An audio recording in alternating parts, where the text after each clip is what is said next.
उसने बस मेरे से बदला लेने के लिए सब कुछ किया कि भाई ये जो है ये तो शिव की हो गई है, सुंदर है शिव, तो इसी के चक्कर में रहेगा। अब शिव को कैसे डाउन लाऊंगा। और इनका हाल अभी ये हो गया है कि पति से कोई कांटेक्ट नहीं है दूर दूर तक। पति ने दूसरी शादी कर ली है, अभी ना इनसे बातचीत होती है, ना इन्हें रखने को तैयार है। वो सीधा कह रहे हैं कि हम इन्हें छोड़ देंगे।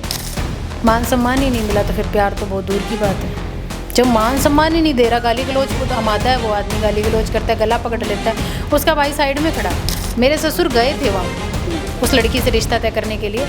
देखा उनकी फटी मारी हालत देखी, उस लड़की की खुद का मकान नहीं है, कॉल गर्ल का काम करती है, तो ससुर ने इनकार कर दिया। कॉल गर्ल है वो? जी हाँ, चोरी छिपे यही काम करती है। मुझे बदला नहीं चाहिए, मैं मेरे पति को सुधारना चाहती हूँ, और अगर वो सुधर जाए तो अच्छी बात है, और अगर नहीं सुधरना चाहता तो देखिए मेरी मजबूरी ये है कि अफेयर उनका पहले से था या शादी के बाद? 2011 से अफेयर था। हस्बैंड को ये भी पता था कि। नमस्कार, आप मीडिया दर्शन देख रहे हैं और मैं हूं आपके साथ अंजलि तिवारी। अभी मेरे बगल में जो महिला आपको दिखाई दे रही है, ये बीएसएफ जवान की वाइफ है और ये राजस्थान से चलकर बिहार के पटना में आई है। इनकी कहानियां आप सुनिएगा तो सोच में पड़ जाइएगा कि देश की सुरक्षा करने वाला व्यक्ति भी एक महिला के साथ ऐसा कर सकता है। क्या नाम है आपका? पूनम कंवर। आप राजस्थान से चल के बिहार क्यों आई हैं? न्याय की उम्मीद में कि काउंसलिंग की जाए। ये सारी बात जानने के बाद आपने कभी पूछा नहीं कि जब तुम्हें मेरे से प्यार था नहीं, पहले से तुम अफेयर में थे, तो मेरे से शादी करने की ज़रूरत क्या थी? अपने फैमिली से बोल के उसी लड़की से शादी कर लेते जिसके साथ तुम अफेयर में थे। था उसने बोला था ये बात, अपने फैमिली को बोला था कि मैं बुढ़ा हो जाऊंगा तब मेरी शादी करोगे क्या। तो मेरे से जो शादी हुई थी वो 28-29 साल में हुई थी मेरे हस्बैंड की शादी।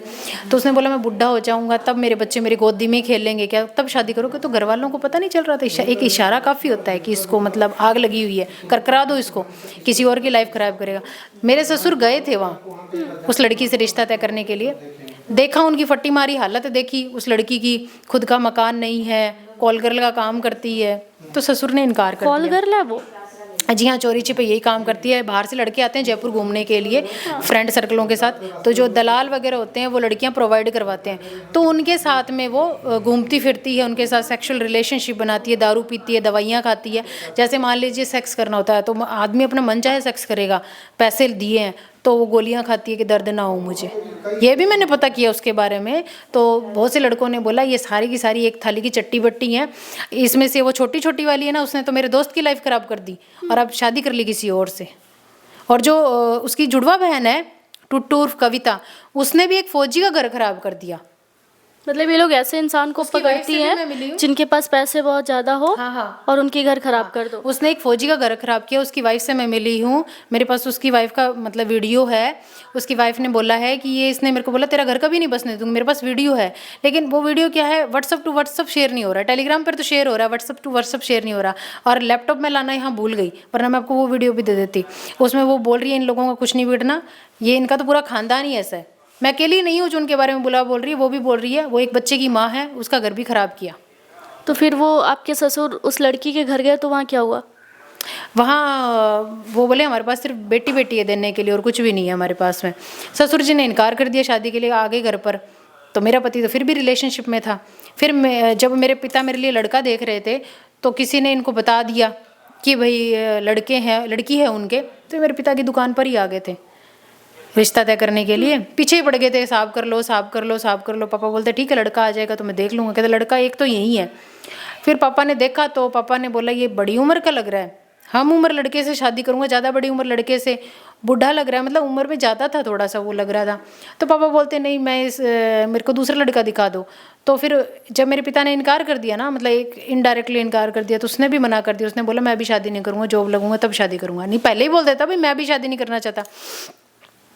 फिर उसके बाद में जब मेरे हस्बैंड है, जो उस वक्त हस्बैंड नहीं थे, तो वो आए थे, तब उनको दिखाया गया तो मेरे पिता को वो पसंद आ गए थे। कि पापा ने बोला पूनम मतलब थोड़ी हेल्थी है तो उसके हिसाब से लड़का देखा जाएगा, तो वो भी थोड़ा हेल्थी है, मतलब भरमा शरीर का है, ये नहीं है कि एकदम कंकाल सा है।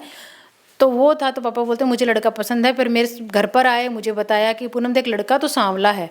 मैंने कोई दिक्कत नहीं है, भगवान भी तो सांवले थे, हम उनकी पूजा नहीं करते क्या, सब कुछ। फिर पापा से तो नहीं बोल पाई ये बात, मम्मी को बोला मम्मी देख सब कुछ ये नहीं होता, लव हो, प्यार होता है, इज्जत होती है, सब कुछ जो होता है वो होता है मान सम्मान। अगर कोई व्यक्ति आपका मान सम्मान कर रहा है तो इसका मतलब ये है कि वो आपसे प्यार भी करता ये है। सारी चीज़ों को सोच के आप रिलेशन में आगे बढ़ी, हाँ जी। शादी किया, आपको ये सब मिला? मान सम्मान ही नहीं मिला तो फिर प्यार तो बहुत दूर की बात है। जब मान सम्मान ही नहीं दे रहा, गाली गलौज आमादा है वो आदमी, गाली गलौज करता है, गला पकड़ लेता है, उसका भाई साइड में खड़ा, और जैसे उसने जैसे आपने मेरा गला पकड़ लिया तो अपनी नज़र ऐसे चली जाती है ना, तो वो वहाँ खड़ा खड़ा देख रहा था। ये नहीं कि इन दोनों को अलग करूँ, भाई इसको मार रहा है पीट रहा है तो अलग करूँ, देखा देखा खड़े खड़े तमाशा देख रहा है। फिर जब मैंने हल्का सा ऐसे करके ऐसे किया तो उसको लगा कि इसने देख लिया, तब उसने शिट मतलब अलग किया दोनों को। पूनम, अब क्या चाहती हैं आप? वो बीएसएफ का जवान है, वो देश के लिए लड़ रहा है, और एक ऐसा व्यक्ति अपने ही घर में अपने ही पत्नी के साथ ऐसा करता है, उस इंसान को क्या कहिएगा आप? देखिए, पहली बात तो वो देश के लिए नहीं लड़ रहा, ठीक है। ड्यूटी भी ईमानदारी से नहीं करता, ड्यूटी के दौरान फ़ोन पर बात करता है। उसका फ़ोन एक फ़ोन नहीं है, 4-5 फ़ोन है उसके पास में, तो ड्यूटी पर एक फ़ोन जमा कराया हो उसने। सभी जमा मांगते हैं कि फ़ोन एक ही जमा, बाकी फ़ोन तो वो मतलब बात कर रहा है उस लड़की से, अलग अलग सिमों से बात करता है। उसके दोस्त कई दोस्त हैं उसी के जैसे हैं, वो उसकी मदद करते, अपना फ़ोन दे देते, ला इससे बात कर ले, तो उस फ़ोन से उस लड़की से बात कर लेता है वो। तो ड्यूटी भी तो ईमानदारी से नहीं करना। मैंने बहुत बार समझाया, जब मुझे पता चला कि ड्यूटी के दौरान बात करना अलाउ नहीं है तो मैंने बहुत समझाया, तो लड़ाई झगड़ा कर लेता था वो इस बात पर भी। फिर मैंने कहा चलो मेरे को घर बसाना है, कोई बात नहीं, अपने बात करते हैं, तो मैं बात करती थी। अब क्या करूँ, मेरी मजबूरी हो गई थी, लेकिन ड्यूटी पर तो ईमानदार है। फिर उसने दूसरी शादी कर ली है, तो गद्दारी तो वो देश के साथ वैसे ही कर रहा है, देश के कानून के साथ उसने गद्दारी कर ली है, तो देश की रक्षा कैसे करेगा आप बताइए। कल को मान लीजिए, चलो मेरे को तो लोग वो पैसे दे देगा, फेंक देगा, मेरा तलाक करवा देंगे, कल को वो किसी बहन बेटी का रेप कर देगा तो उसको तो प्रोत्साहन मिलेगा ना, उसको रोकना ज़रूरी है। मेरा पति है तो इसका मतलब ये नहीं है कि वो कुछ भी करे और मैं रोकूँ ना उसको।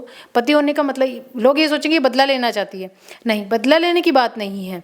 बदला लेना तो बदले के बहुत से कारण होते हैं, मतलब कई कारणों से बदला लिया जा सकता है, ज़रूरी थोड़ा ना मीडियाबाजी करके बदला लिया जाए।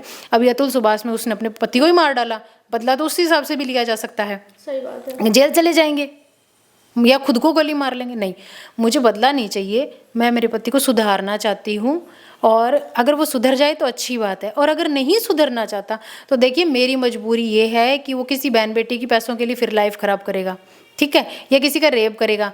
आजकल छोटे छोटे बच्चों का रेप हो जाता है, तो उसको रोकना ज़रूरी है। एक शैतान आदमी को रोकना बहुत ज़रूरी है। अगर आज भी वो रखना चाहे तो आप रहने जाएंगे उनके इज्जत से, प्यार से उस लड़की को छोड़ करके। अगर वो लड़की मान लीजिए वो कहता है कि आपको या किसी को कह देता है कि देखिए जी मैं दबाव में उस लड़की के, तो वो कहे हमको कि भाई मैं दबाव में, मुझे छुटकारा दिलाओ इस लड़की से, कल को ये मुझ पर रेप केस कर सकती है। अगर शिवराज सिंह चौहान उस लड़की को छोड़ता है तो वो रेप केस करेगी, करेगी, बिल्कुल करेगी वो रेप केस, और इसको जैसी होगा। तो मुझे अगर मेरी जान भी देनी पड़े ना तो मैं जान दे दूंगी, ठीक है, या जान ले लूंगी, पर उसकी नौकरी और उसको बचा लूंगी।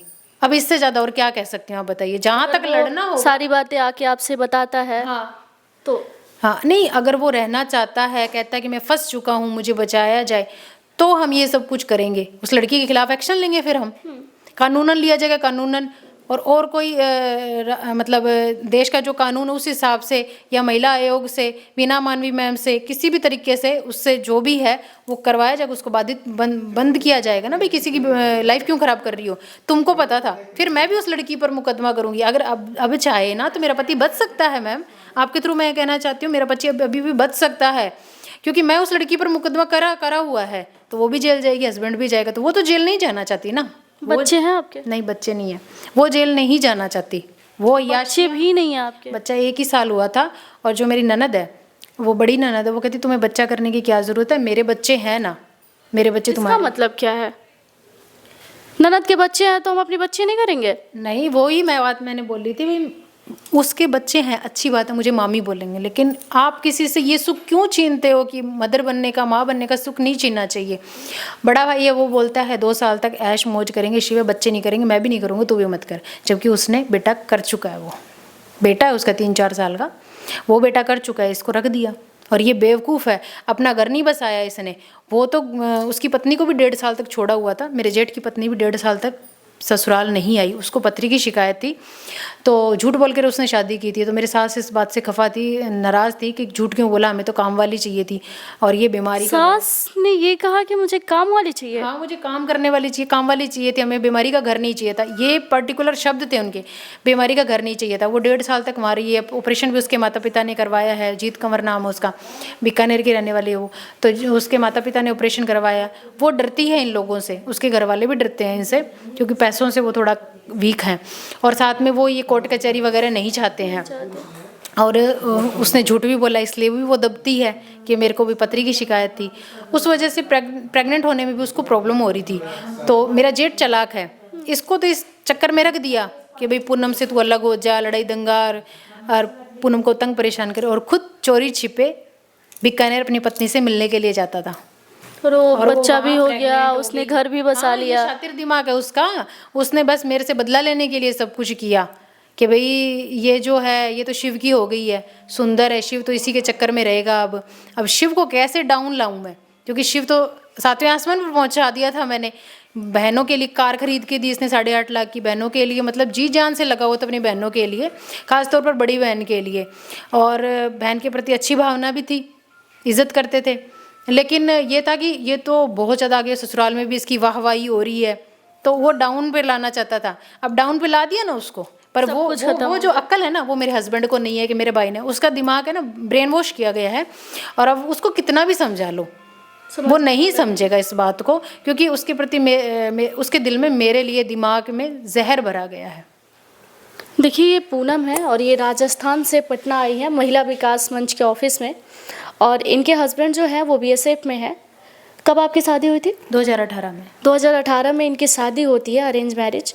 और शादी के 1 साल बाद इनके साथ ऐसा कुछ होने लगता है जो ये कभी सोची भी नहीं होंगी कि मैं जिसका हाथ थाम रही हूँ, जिसके भरोसे मैं किसी ऐसे व्यक्ति के घर में जा रही हूँ जिनके बारे में मैं कुछ नहीं जानती, वो मेरा ऐसा हाल करेंगे। और इनका हाल अभी ये हो गया है कि पति से कोई कांटेक्ट नहीं है दूर दूर तक, पति ने दूसरी शादी कर ली है, अभी ना इनसे बातचीत होती है, ना इन्हें रखने को तैयार है, वो सीधा कह रहे हैं कि हम इन्हें छोड़ देंगे। और ये इस उम्मीद में राजस्थान से चल के पटना आई हैं कि मुझे इंसाफ मिलेगा। और सबसे बड़ी बात मैं आपको बता दूं, आजकल जो चीज़ें चल रही है ना, जो आप लोग देख रहे हैं सोशल मीडिया पर, कंटिन्यू ऐसे न्यूज़ आ रहा है, बीएसएफ, आर्मी, जो लोग ऐसे जगह पे हैं जहाँ देश की सेवा कर रहे हैं, लोग उनसे उम्मीद रखते हैं, शायद उनके कारण लोग सोचते हैं कि हम घर में सेफ हैं, उनके घर की स्थिति ये है। और ये ऐसी पहली महिला नहीं है, ऐसे कई सारे केस आपने देख लिया, और ये भी इसी उम्मीद में है कि मुझे इंसाफ मिले। इस स्टोरी पर आपका क्या राय होगा, कमेंट सेक्शन में ज़रूर बताइएगा। धन्यवाद।